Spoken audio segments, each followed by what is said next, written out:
الرحمن الرحیم۔ صحیح بخاری حدیث نمبر 745۔ نافع بن عمر نے خبر دی، کہا کہ مجھ سے ابن ابی ملیکہ نے اسماء بنت ابی بکر سے بیان کیا کہ نبی صلی اللہ علیہ وسلم نے سورج گہن کی نماز پڑھی۔ آپ جب کھڑے ہوئے تو دیر تک کھڑے رہے، پھر رکوع میں گئے تو دیر تک رکوع ہی میں رہے، پھر رکوع سے سر اٹھایا تو دیر تک کھڑے ہی رہے، پھر دوبارہ رکوع میں گئے اور دیر تک رکوع کی حالت میں رہے، اور پھر سر اٹھایا، پھر سجدہ کیا اور دیر تک سجدے میں رہے، پھر سر اٹھایا اور پھر سجدہ کیا اور دیر تک سجدے میں رہے، پھر کھڑے ہوئے اور دیر تک کھڑے ہی رہے، پھر رکوع کیا اور دیر تک رکوع ہی میں رہے، پھر آپ نے سر اٹھایا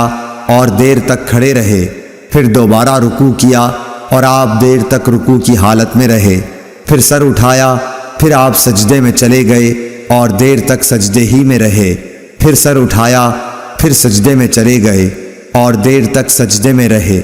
جب نماز سے فارغ ہوئے تو فرمایا کہ جنت مجھ سے اتنی نزدیک ہو گئی تھی کہ اگر میں چاہتا تو اس کے خوشوں میں کوئی خوشہ تم کو توڑ کر لا دیتا، اور مجھ سے دوزخ بھی اتنی قریب ہو گئی تھی کہ میں بول پڑا کہ میرے مالک میں تو اس میں سے نہیں ہوں۔ میں نے وہاں ایک عورت کو دیکھا۔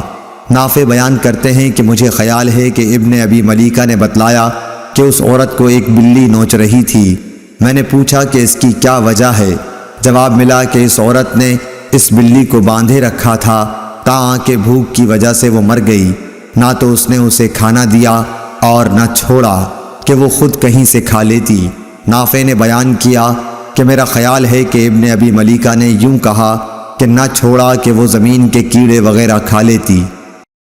اللهم صل على محمد وعلى آل محمد